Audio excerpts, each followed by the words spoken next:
Good evening. This is Dr. John Bennett broadcasting from Miami.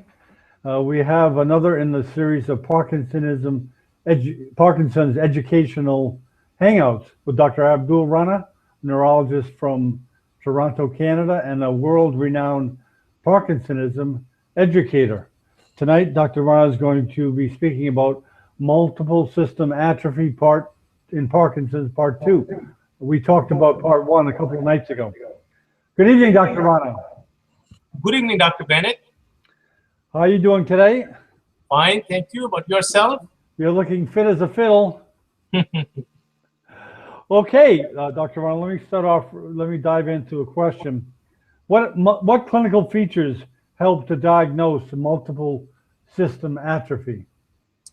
With respect to multiple system atrophy, as we discussed, it's usually divided into two main types: multiple system atrophy Parkinsonian type and the cerebellar type. The 80% of the cases are usually Parkinsonian type. When a patient shows Parkinsonism, which is poorly responsive to levodopa, this gives a clue to the physician to think on those lines. So in addition to this, there are many core features of multiple system atrophy, such as the urogenital findings or autonomic dysfunction, and cerebellar features, which may or may not be there, as well as pyramidal findings. So early in the course of the disease, the principal or core diagnostic features may not be there. So the physician may have to look for the red flags. The red flags we discussed in the part 1. So when they look at the red flags and they find some of those, so that helps to determine or lead the physician that the diagnosis may be multiple system atrophy. The 2/3 of patients, or more than half at least, they would have a jerky postural tremor of the hands or the upper extremities on action. This jerky tremor could be due to the myoclonic contractions of the muscles, or it could be sensitive to stretch or touch. The myoclonic phenomena may also be seen in corticobasal degeneration, but it is not seen in progressive supraorbital palsy or idiopathic Parkinson disease. Also, in case of multiple system atrophy, the postural instability or falls do occur, but if the postural instability and falls occur in the first year of the course of disease, then the diagnosis is more likely towards progressive supraorbital palsy and less towards multiple system atrophy. In addition to this, patients may have peripheral edema, which is not related to medications, and about 2/3 of patients, maybe 60% of patients, do have REM sleep behavioral disorder, which we have discussed in the previous hangouts. So these patients with REM behavioral disorder, they could fall out of bed, they may have a violent outbursts in sleep, or they could be sleep talking, or they could be flailing their limbs, or thrashing in bed, or pinching the spouse. The REM behavioral disorder could be an early symptom of multiple system atrophy, and it could improve as the disease progresses. So about 1/3 of patients with idiopathic Parkinson's disease could also be affected with REM behavioral disorder. And if the physician is suspecting multiple system atrophy and they do polysomnography and it confirms the REM behavioral disorder, so that's very supportive of the diagnosis of multiple system atrophy. Then these patients, they could have a nocturnal or diurnal stridor. So when they breathe, you can hear the stridor at that time. And if they have new onset snoring or new onset sleep apnea, that could also be supportive of the diagnosis of multiple system atrophy. And again, the confirmation of sleep apnea could also be done by the overnight polysomnography. The urinary frequency as well as urgency is commonly seen in patients with multiple system atrophy. However, it could be seen in patients with a progressive supranuclear palsy and idiopathic Parkinson disease, but the urinary urgency and frequency is more severe in patients with multiple system atrophy, and it happens much more early in the course of the disease in multiple system atrophy as compared to patients with idiopathic Parkinson disease. Another condition which is found universally in almost all patients with multiple system atrophy is erectile dysfunction. And these patients could be young males. So relatively, they are young and they have erectile dysfunction, which starts much early in the course of disease. And this could not be attributed to just age or vascular disease. In older males, it could be a bit difficult because there are many coexisting conditions which may confound this symptom, and then the physician could be in a dilemma. The unexplained autonomic failure, cardiovascular autonomic failure, is also common in multiple system atrophy and is much less frequent in idiopathic Parkinson's disease or progressive supranuclear palsy or corticobasal degeneration. Now, these patients may also have microcirculation abnormalities, which will cause the cold, dusky, and clammy extremities, and the circulatory return is compromised in these patients. In case of multiple system atrophy Parkinsonian type, they have increased pitch of the voice, though their voice is a bit thin, but they do have hypophonia and they do have monotonous speech. So it's high pitch, hypophonic, monotonous speech, or they might have unsteady, croaky element to their speech. In case of multiple system atrophy cerebellar type, these patients have slurring of speech. So they have scanning, like the words, they are scanned, they're somewhat separated, like the cerebellar speech. And another feature which can be seen in these patients is swallowing problem or dysphagia, but dysphagia is also seen in patients with progressive supranuclear palsy. Similarly, emotional incontinence with pseudobulbar crying or laughing is seen in both multiple system atrophy as well as progressive supranuclear palsy, and therefore it may not be helpful to differentiate these two conditions. Patients with multiple system atrophy, in addition, they have a sustained dystonic dyskinesias, which involve neck and face, and they could result as a consequence of use of L-DOPA. Patients with idiopathic Parkinson's disease, when they develop these dyskinesias, so their dyskinesias are a bit mobile, so they would involve different parts of the body. But patients with multiple system atrophy, their dyskinesias are usually fixed, and they are of dystonic type, and they usually involve neck and face. And sometimes in these patients, they might have their trunk, which is tilted to one side, and this has been referred as a PISA syndrome. You can see that obviously when these patients walk or even when they stand up. In addition, the patients with multiple system atrophy are usually older than 30.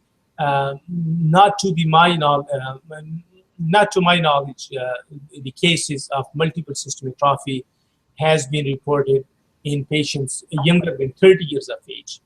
The incidence of multiple system atrophy seems to rise in 5th decade, and in these patients with multiple system atrophy, dementia is much rare as compared to progressive supranuclear palsy or Lewy body dementia or idiopathic Parkinson's disease. If these patients have significant cognitive dysfunction, which could make physicians think that these patients are demented, so that would go somewhat against the diagnosis of multiple system atrophy. Exceptions are always there.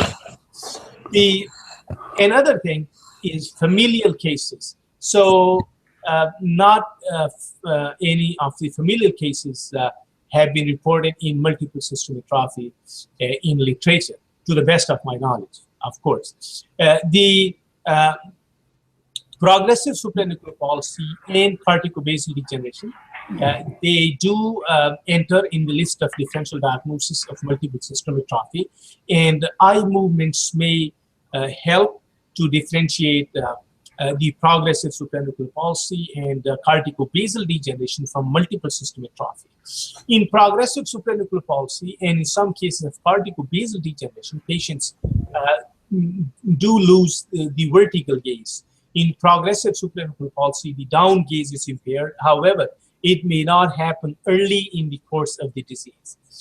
The oculomotor abnormalities in multiple system atrophy could be hypometric scuds with a normal velocity, up gaze limitation, or square wave jerks, which are non-specific, or nystagmus. If patients have down gaze limitation, so that is very much supportive of a diagnosis of progressive supranuclear palsy. Very good. What conditions can be considered in the differential diagnosis of multiple systemic atrophy and Parkinson's?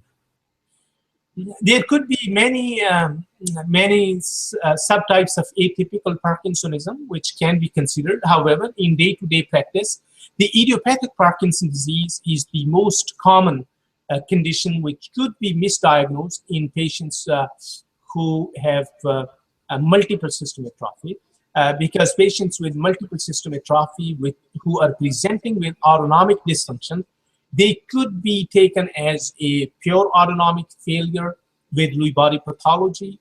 And when MSA is accompanied by autonomic failure, most patients would develop other neurological features within about 5 years of the onset. The cerebrovascular disease is another consideration which can be confused in patients with multiple system atrophy. There's a condition, idiopathic late onset cerebellar ataxia. Some of the patients who have been diagnosed with this condition, they could eventually turn out to be multiple system atrophy.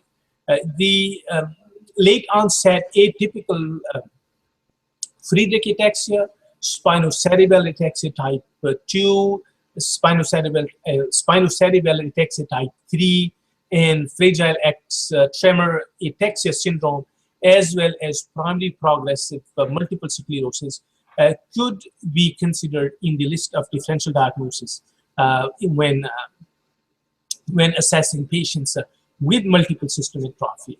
The hypo and hyperhidrosis, it occurs in patients with multiple system atrophy, but it does occur in patients with idiopathic Parkinson disease.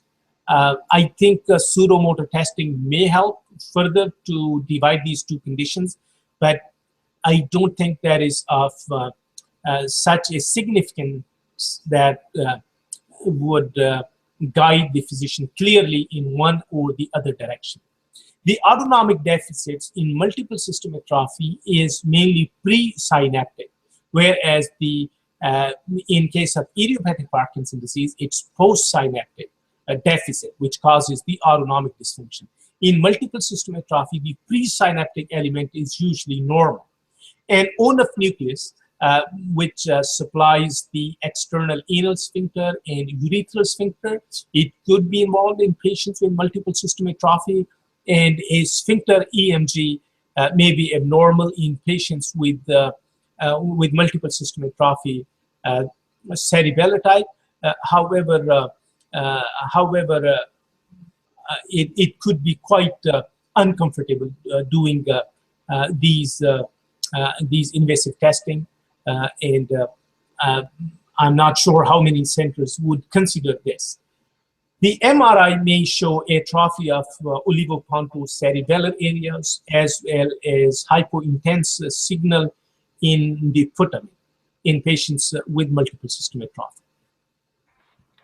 Oh, how can multiple system atrophy be differentiated from idiopathic Parkinson's disease?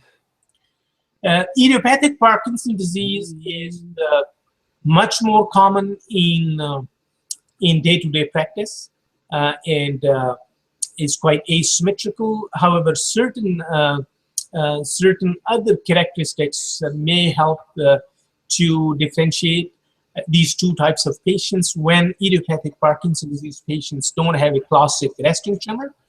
So autonomic dysfunction. The autonomic dysfunction is one of them, and it would appear early on in the course of multiple system atrophy, whereas autonomic dysfunction appears in case of idiopathic Parkinson's disease after a few years of the diagnosis. The obvious autonomic dysfunction. The subtle autonomic dysfunction could be seen, but is hard to be appreciated during a screening neurological examination.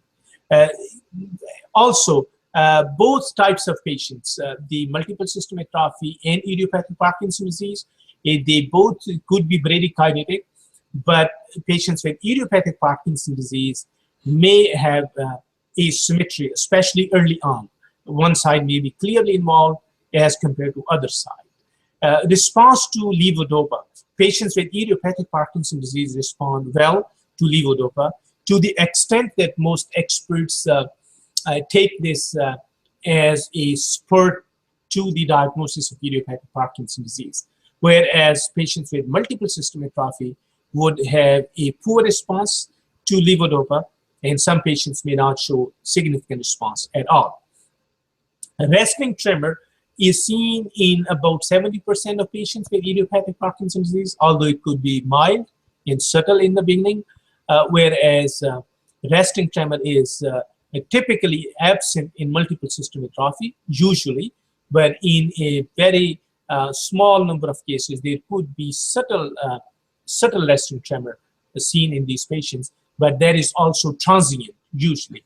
The appendicular rigidity is much more appreciated in idiopathic Parkinson's disease as compared to patients with multiple system atrophy, and also the axial rigidity. The axial rigidity, the midline rigidity, is also more pronounced in patients with idiopathic Parkinson's disease as compared to multiple system atrophy. And the idiopathic Parkinson's disease patients may not have any pyramidal signs, and patients with multiple system atrophy may have some pyramidal signs, although some may not have at all. The cerebellar signs are also absent in idiopathic Parkinson's disease, whereas patients with multiple system atrophy, they might have cerebellar findings as well. The cognitive dysfunction is much rare in cases of multiple system atrophy as compared to idiopathic Parkinson's disease, in which it is more common, however, in some cases, it could be late in case of idiopathic Parkinson's disease, and it may not be seen in the beginning. In the beginning, these patients may have very mild cognitive deficits, which may be assessed only by detailed neuropsychological testing. How is the treatment of multiple systemic atrophy initiated? Since there is no curative treatment for multiple system atrophy, so the treatment is directed at the symptoms. And when the symptoms become bothersome to the patients, they start interfering with their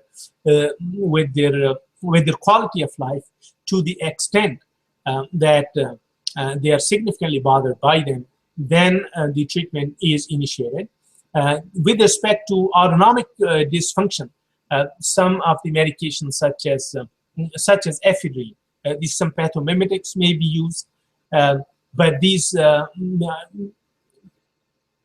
medications at a higher dose may lead to certain side effects, such as loss of appetite, urinary retention in men, or a tremor. These patients, in addition, may have two types of hypotension. One could be the postprandial hypotension, and some patients may have orthostatic hypotension, and some may have both. In case of postprandial hypotension, so octreotide might be helpful, which can be given about half an hour before meals, about 25 to 50 milligrams. And other options could be dihydroergotamine or desmopressin, which might help these patients in case of the postprandial hypotension. In case of orthostatic hypotension, first we use these strategies like the non-pharmacological strategies, and if they don't help, then you can use medications. With respect to the orthostatic hypotension, these patients, when they're supine and they stand up, so they have a significant drop in blood pressure, and plus they become symptomatic. They feel lightheaded. And dopaminergic treatment may exacerbate their orthostatic hypotension. So in these patients, first we try salt-free diet, ample fluid intake, smaller meals, and maybe the elastic stockings, but they have to be up to thigh high. And these patients should sleep at nighttime with the head of the bed elevated as compared to their feet. And also, when they arise in the morning, just before arising, if they drink a glass of ice cold water, that would help to maintain their blood pressure. And when they go to bed at nighttime after, so at that time they could drink warm water, which would be helpful in preventing the supine hypertension. If these strategies don't help, then these patients may be tried on medications such as midodrine, which is an alpha agonist, and it does act peripherally on the arterial as well as venous system. In about 5 to 10% of patients, these could cause supine hypertension. So because it has a short half-life, so it can be used on PRN basis, only in the day or in the first part of the day, anywhere from 2.5 to 10 milligrams 3 times a day before meals.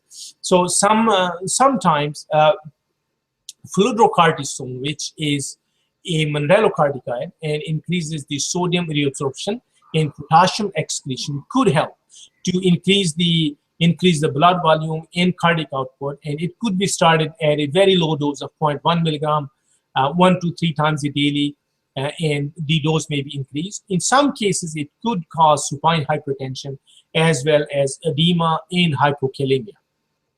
In patients who are on midodrine, they might have subtle side effects such as skin pruritus or urinary retention. However, these side effects are usually mild, and they might go away with the use of midodrine for a few weeks. In terms of urinary issues, so most medications may not help these patients. So they might require catheterization 3 to 4 times a day. And some of these patients may require a permanent transcutaneous catheter if the catheterization during the day may not help. Early on, when the autonomic dysfunction is mild and the urinary problems are just very mild, these patients may benefit from oxybutyrene. And with respect to constipation, so there are several strategies with respect to diet, such as adding fiber in fluid and more leafy vegetables. And sometimes these patients could use Metamucil or prune juice, and exercise is also helpful. Then other things such as lactulose or Senokot, these medications are helpful. Sometimes increasing their intraluminal volume by the microgal water may also help to relieve constipation in these patients. Erectile dysfunction is very common in men with multiple system atrophy. It is almost universal, and these patients could be quite young, and these patients may need psychosexual counseling to cope with this, because this could not only cause problems in their relationships, but it could also cause significant problems to their self-esteem. They could feel depressed, and some of them may feel a less of a man, and it could cause more anxiety. And sometimes the organic problem which they have, it could lead to even a psychological disturbances, and then it becomes a vicious cycle where they get anxious, they can't perform, which even has a more negative effect, and their erectile dysfunction does get worse. So these patients could be trained initially when it is mild. They could use the vacuum pumps or other devices which are non-pharmacological, but most patients may end up requiring sildenafil, which is usually taken before the performance, and it could help these patients. However, since it could cause cardiac side effects as well as headaches, so due to this reason, it should be supervised by the physician. And some patients who have inspiratory stridor, so they may benefit from CPAP. Some of these patients eventually may require a tracheostomy, unfortunately. Swallowing also remains a problem in these patients, and therefore early involvement of a speech and swallowing therapist could help to guide them to swallow twice, move their chin and jaw forward, and bend their neck forward, and using foods such as jello, yogurt, which are easy to swallow. And some of these patients may need endoscopic gastroscopy in the course of the disease, because even they are not able to swallow the soft diets, and they could be a risk for aspiration. With respect to mobility, physiotherapy could help to a certain extent, speech therapy as well as occupational therapy. These patients should have a home visit by an OT to have their home safe, to prevent falls. And after several years, these patients may need to be on a wheelchair because they can't keep up with their mobility anymore. Psychological support, not only for a patient, but also for their caregiver and family members, is very important. With respect to mobility, the main treatment for these patients still remains L-DOPA, and about 1/3 of patients may have a partial benefit from L-DOPA, although it's much less than in patients with idiopathic Parkinson's disease. But in the early course of the disease, it might be helpful. However, L-DOPA could make their orthostatic hypotension worse. If patients have blepharospasm, if they have focal dystonia, they may benefit from botulinum toxin injections. But the enterocolus of neck, which is seen in these patients, it usually does not respond to botulinum toxin, in most cases at least. With respect to ataxia, in the multiple system atrophy cerebellar type, not many treatments are available for this. So some reports do suggest using isoniazid, baclofen, propranolol, amantadine, or 5-hydroxytryptophan, but they all have a very limited role. So patients in the beginning, they should be advised and they should be taught the fall prevention strategies, use of walker strictly, and at nighttime when they are sleeping, they should have a walker close to their bed, and they should always try to wake up their caregiver at nighttime, because that is the time which has high risk of falls for these patients. What is the most important practical steps in the treatment of multiple system atrophy? Multiple system atrophy is a condition which is quite challenging to manage, not only for the patients, caregivers, but also physicians. So not many treatments would be able to show any drastic results. However, we usually use L-DOPA up to maybe 1,000 milligram if patients can tolerate without becoming lightheaded. Dopamine agonists and amantadine may be tried in some cases, although the response could be very poor in these patients. With respect to bladder issues, I think the non-pharmacological strategies, if these patients can learn and they can practice, they would be very much helpful, especially in the early on the course, such as avoiding fluid at nighttime, keeping a urinal close to their bed. Before they go out, they should urinate at home, and they should plan their trip or in a certain way that when they are outside, they don't have to use the washroom. And then eventually, most patients could become incontinent. So to decrease the odor of the urine, they could drink cranberry juice, which is helpful. Intermittent self-catheterization is also helpful for these patients. They should see a urologist, and they do need a urodynamic studies to look at the detrusor dyssynergia or to differentiate from the prostate problem. And anticholinergic medication with antimuscarinic activity could be helpful in certain cases, such as oxybutyrine or tolterodine. Sometimes botulinum toxin injection may be used if they have detrusor hyperreflexia. Desmopressin is also helpful in some cases, but because it could cause some electrolyte abnormalities, especially in elderly, it should be used with a caution.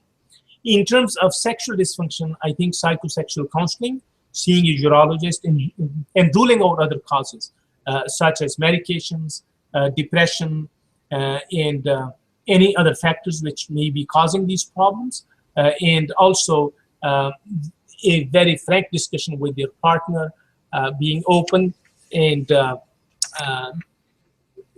would help these patients. Sometimes, as I mentioned, the vacuum devices could be helpful in a small number of patients, but most patients may require sildenafil or tadalafil, yohimbine, these drugs to help them in this difficult symptom.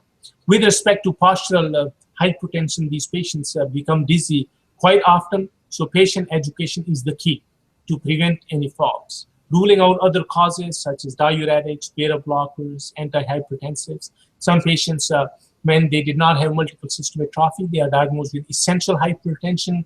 They are treated with diuretics, and then they just stay on those diuretics or other antihypertensives. And if their blood pressure is not reassessed and the need for antihypertensives is not reassessed from time to time, so these patients may be on these medications for indefinite period of time, and it does make things worse. So their hypertension need to be assessed, and in most cases, their blood pressure medications could be reduced because these patients already have hypotension. Avoiding prolonged standing at one place, having a lot of fluid intake, salt intake, elevating head of bed, and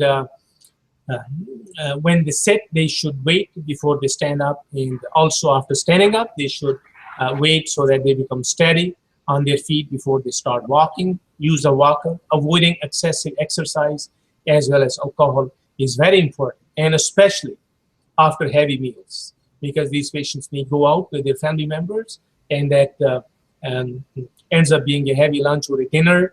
So they are out in a restaurant, and they stand up quickly, and they will fall down, losing a consciousness. So if these patients can't be helped with these non-pharmacological techniques, then the medications such as florinef or fluorocortisone or midodrine may be helpful to these patients. Very good. That pretty well covers most everything. Not that I know about multiple system atrophy, but it seems to be a pretty comprehensive overview. Is there anything to add to this subject before we close, Dr. Rana? I think it is a challenging diagnosis as well as a challenging management. These patients are